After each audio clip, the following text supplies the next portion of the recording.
So sou jy sê jy was left daai tyd? Totally far left. Want ek het gepraat soos die woke mense nou praat. Ons het gepraat van die flyover states, jy wil nie naby die Bible Belt gaan nie. Ja, hulle praat so. Die hele Washington is gedesign as 'n vrymesselaar uitgelê. En daar het ek verval in die ware lewe van sonde. En hier, dis niks teen wat daar aangaan. En toe ek Boston toe New York, dit was 1,5 jaar, 1 jaar, en toe land ek in Chicago.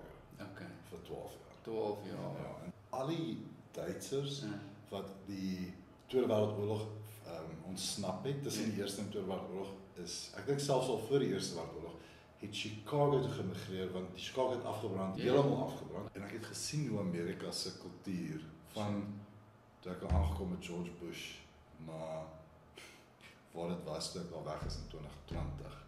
Net toe Biden weer inkom. Suid gegaan.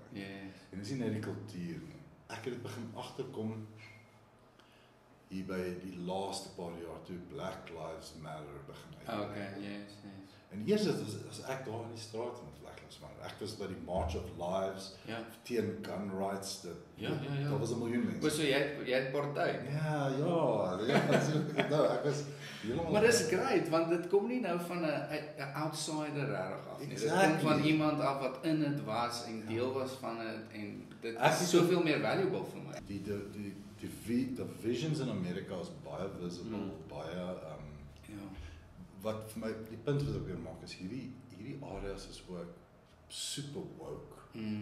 Hulle gaan net oor hulle apologize heeltyd vir hulle self, maar hulle skort hulle self af daarbo.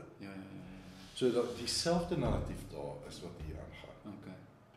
Alles gaan oor ras. Dis wit mense wat die narratives dryf. Ja. Dis nie die Hispanics of die swart of die... Ek is definitief 'n conspiracy theorist, maar ek kan dit alles bevestig, want ek het dit ervaar. Dit was nie daar toe ek aangekom het.